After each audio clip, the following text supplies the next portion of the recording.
kembali lagi bersama aku Spacey Cookies.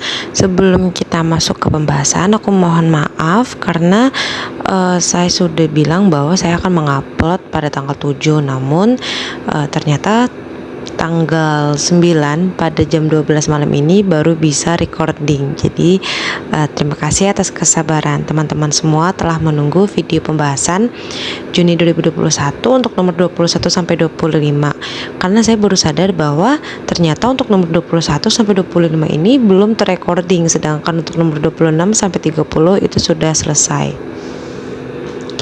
Nah, jadi kita masuk ke nomor 21. Ini kita disuguhkan tabel grafik cost volume profit atau CFP. Nah, grafik ini sering banget keluar di ujian A40. Dan sebenarnya saya baru menemukan tips untuk cara menjawab nomor 21 ini. Jadi yang pertama kita melihat dulu cara yang biasa kita temukan di video-video pembelajaran yang saya buat. Nah, jadi untuk yang poin 1 itu kita lihat bahwa harga per unitnya itu 1.250. Kemudian fixed cost-nya adalah 200.000. Nah, kita lihat di sini untuk poin 1. Biaya variabel per unit dapat diturunkan sebesar 125. Maka tanpa mengubah harga jual produk dan biaya tetap, perusahaan harus menjual 300 unit untuk mencapai kondisi break even. Nah, untuk poin pertama ini salah karena kita lihat dulu, kita cari dulu nih biaya variabel pada saat kondisi break even. Nah, tips pertama adalah sebelum kita menjawab poin 1, 2, 3, dan 4, alangkah lebih baiknya kita cari dulu memang biaya variabel pada saat kondisi break even. Setelah itu baru kita masuk menjawab poin 1, 2, 3, dan 4. Jadi kita lihat dulu sales revenue itu 500.000. Nah, sebenarnya untuk sales revenue ini kita bisa lihat dari grafik yang disediakan dari soal di titik D, di mana di situ terlihat kita menjual 400 unit dan menghasilkan 500.000. Nah, barangkali teman-teman penasaran 500.000 itu dapat dari mana? Itu didapat dari unit price dikalikan dengan unit sold, di mana unit price-nya di sini 1.250 dan unit yang kita jual adalah 400. Kemudian untuk variable cost, nah kita lewat dulu step yang variable cost. Jadi kita lihat dulu untuk si net gain. Kita perhatikan di sini net gain atau loss-nya 0 karena kan kita ingin melihat kondisi break even, di mana break even ini gak untung maupun gak rugi. Jadi net gain-nya 0. Kemudian kita lihat di sini fixed cost. Fixed cost-nya 200.000. Jadi unsur yang sudah diketahui dari soal adalah sales revenue, kemudian fixed cost dan net gain. Nah, untuk menemukan variable cost, pertama-tama kita melihat dulu sih contribution margin-nya. Jadi kita lihat untuk mendapatkan net gain itu kan contribution margin dikurangi fixed cost. Nah, untuk net gain-nya 0 berarti contribution margin-nya harus 200.000 juga karena fixed cost-nya 200.000. Sehingga kita ketemu contribution margin-nya adalah 200.000. Kemudian kita lihat nih ke atas baru bisa menemukan variable cost, di mana contribution margin itu kan rumusnya adalah sales revenue dikurangi dengan variable cost. Karena sales revenue udah ketemu dan contribution margin udah ketemu, berarti kita bisa nyari sih variable cost-nya sebesar 300.000. Nah, ini adalah total variable cost-nya. Nah, kemudian di sini diberikan informasi bahwa yang diturunkan itu adalah per unitnya sebesar 125. Nah, berarti kita lihat dulu, kita harus mencari dulu nih berapa sih si biaya per unitnya. Nah, per unitnya kita lihat di sini kan dia kondisi break even-nya 400 unit.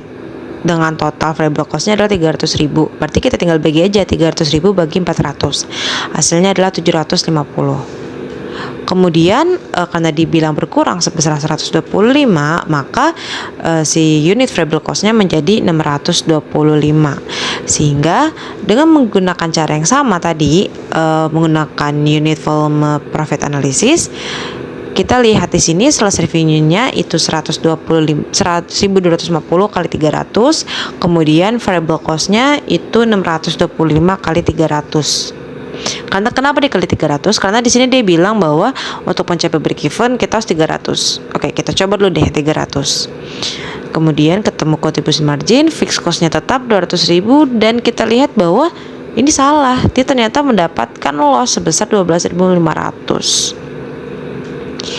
Nah, kemudian untuk yang kedua, dia bilang di sini apabila biaya tetap ini meningkat 15%, maka perusahaan harus menjual sekurang-kurangnya 460 unit agar tidak mengalami kerugian.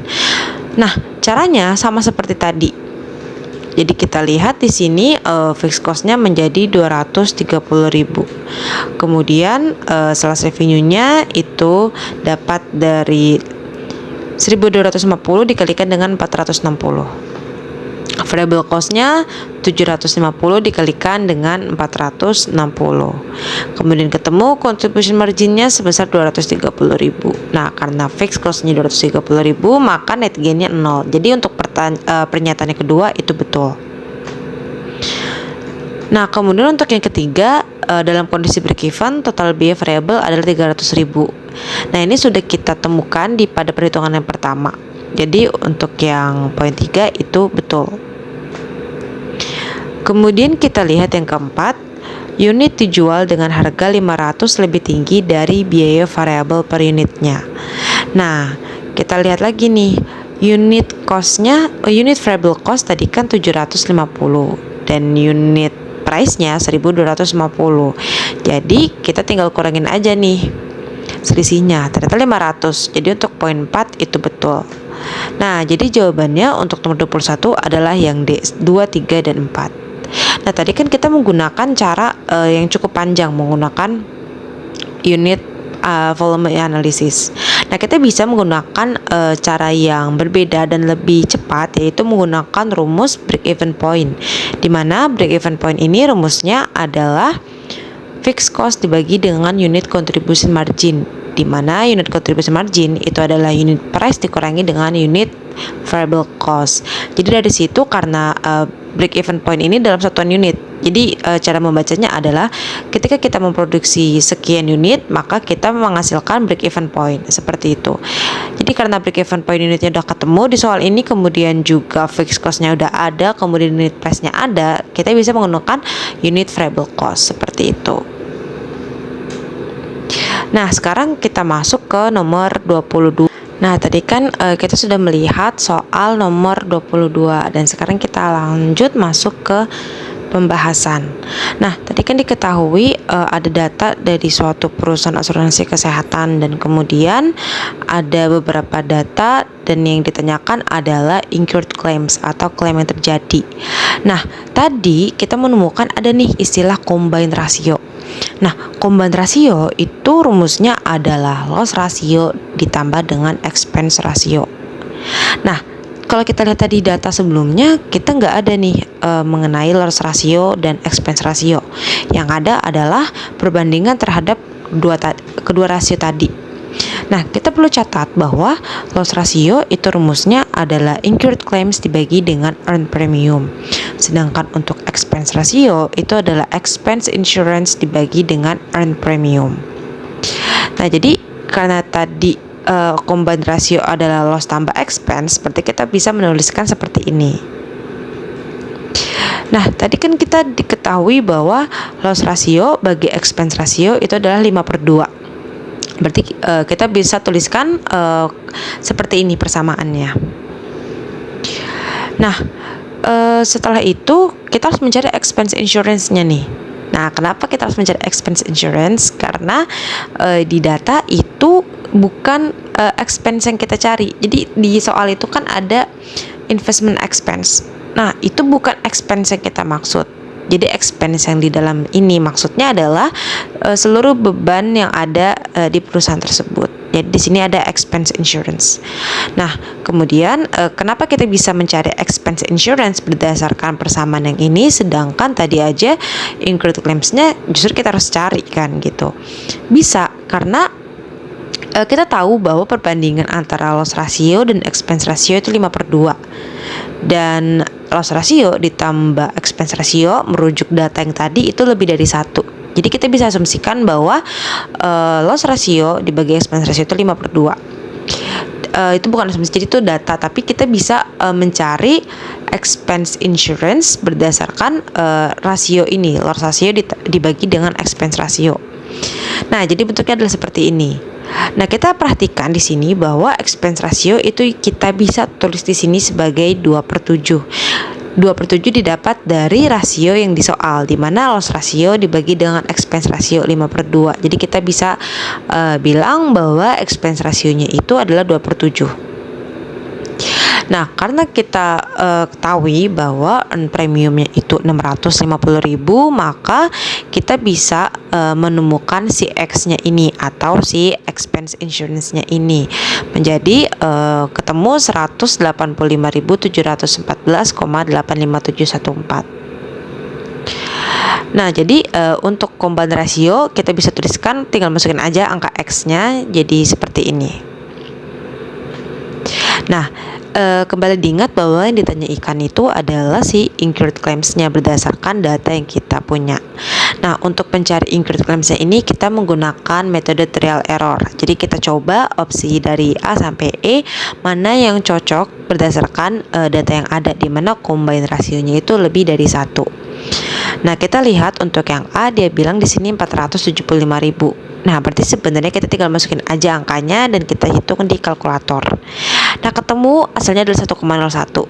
Nah, sebenarnya kalau kita udah enak nih ketemu untuk yang A ini langsung ketemu jawabannya yang A. Tapi kita lihat kalau misalnya belum nemu, kita coba satu persatu dari A sampai E. Nah, karena tadi sebenarnya udah ketemu jawaban yang A, jadi kita sebenarnya nggak perlu lihat lagi nih untuk opsi-opsi yang lain gitu. Jadi kalau misalnya ternyata belum nemu di opsi A, kita coba terus sampai opsi yang E. Tapi karena di soal ini kebetulan yang A langsung ketemu, jadi kita langsung aja sebenarnya kalau di waktu ujian nggak usah lihat opsi lain, kecuali kalau teman-teman sekalian mau ngecek kira-kira bener nggak sih perhitungan yang dilakukan. Jadi kita bisa ngecek kalau misalnya waktunya memungkinkan untuk opsi A sampai E. Nah, kemudian kita masuk ke nomor 23. Nah, nomor 23 ini juga sering kali keluar. Dan jujur untuk yang ini cukup menjebak karena kita lihat di sini ada ROE dan ada extraordinary gain atau net. Nah, logiknya extraordinary gain atau net ini extraordinary gain net ini akan berpengaruh kepada net income-nya nanti. Net income final, di mana net income yang kita peroleh itu bisa aja nanti akhirnya akan berubah sebelum adanya si extraordinary gain atau loss ini. Tapi kita lihat di sini bahwa ROE yang diketahui ini before extraordinary item. Sehingga nanti untuk menjawab nomor 23 kita mengacuhkan data extraordinary gain atau net. Karena di sini diketahui ROE-nya ini before extraordinary item. Dan kita lihat di sini nomor 23 ditanyai adalah berapa nilai EPS dengan catatan preferred stock-nya ini sebesar 250. Nah, berarti untuk menjawab nomor 23 berarti kan kita harus mencari si net income-nya terlebih dahulu gitu. Nah, kenapa? Karena rumus EPS-nya ini adalah net income dikurangi dengan preferred stock dibagi dengan common share outstanding. Dan tadi di data belum ada net income, yang ada adalah ROE. Maka dari itu kita mencari net income. Nah, karena shareholders equity-nya udah diketahui juga, jadi kita tinggal masukin aja angkanya, dan kalau udah berbentuk seperti ini, mudah aja untuk menemukan si net income-nya ini. Jadi net income adalah 9.000. Nah, berarti kita cari EPS sebelum adanya preferred stock. Karena yang ditanya adalah selisih berapa biaya operasional yang dibutuhkan untuk mempertahankan EPS yang sama dengan nilai EPS yang sama ketika adanya preferred stock ini. Nah, EPS-nya kita dapat 9.000 dibagi 1.100, di mana common share outstanding-nya adalah 1.100. Nah, berarti untuk mencari berapa sih biaya yang dibutuhkan dengan EPS yang sama, berarti kita melihat di sini bahwa net income-nya berubah. Nah, kemudian kita lihat di sini bahwa ternyata net income yang baru itu 8.750. Nah, karena yang ditanya adalah berapa sih biaya operasional yang dibutuhkan, berapa kenaikannya, ya berarti tinggal selisihnya aja nih net income yang lama dan yang baru. Nah, selisihnya adalah 250. Sehingga jawabannya adalah yang B, lebih dari 200 dan kurang dari atau sama dengan 300. Nah, sekarang kita masuk ke dua nomor terakhir di video ini, yaitu 24 dan 5. Nah, kedua nomor ini berdasarkan neraca dan juga ada rasio finansial yang diberikan berdasarkan data perusahaan. Nah, kita lihat langsung untuk nomor 24. Yang ditanya adalah selisih debt ratio dan quick ratio. Nah, kita lihat berarti harus tahu rumus debt ratio dan quick ratio.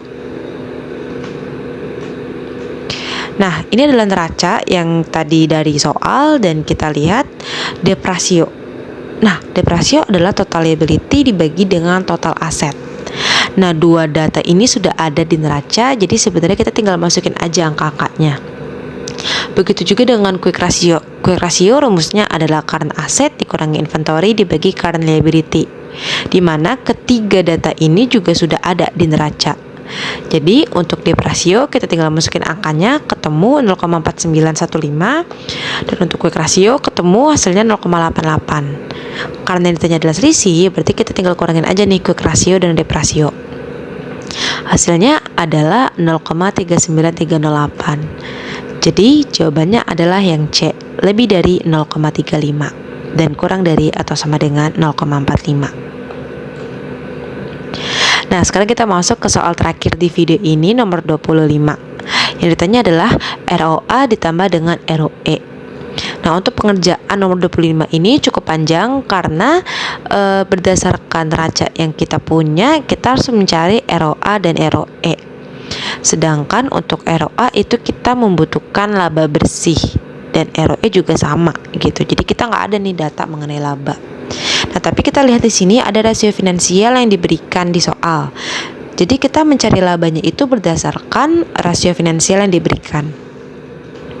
Jadi kita lihat di sini untuk aset turnover itu rumusnya adalah net sales dibagi total aset.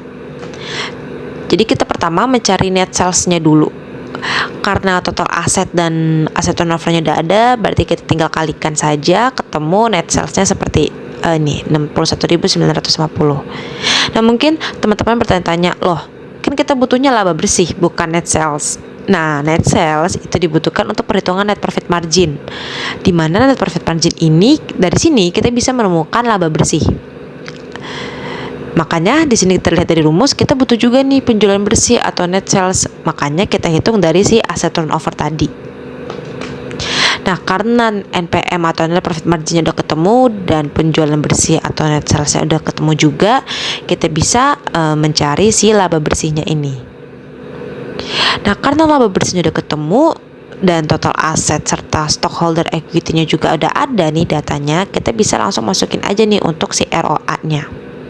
Ketemu ROA-nya adalah 0,0245 dan ROE-nya adalah 0,048. Jadi ketemu jumlahnya adalah 0,0726834. Jadi jawabannya adalah yang A, kurang dari atau sama dengan 7,5%. Oke, untuk video ini sudah selesai dan selesainya video ini berarti menandakan bahwa playlist untuk Juni 2021 sudah komplit. Terima kasih, jangan lupa untuk subscribe dan share ke teman-teman lainnya yang membutuhkan pembahasan ini. Dan jika teman-teman ingin mengobrol-ngobrol lewat Instagram, bisa follow @spaceycookies_ dan bisa juga email cookiespacey@gmail.com. Dan selamat belajar dan sukses untuk kita semua, jaga kesehatan, dan sekali lagi terima kasih atas kesabaran teman-teman semua telah menunggu video pembahasan ini gitu. Jadi terima kasih.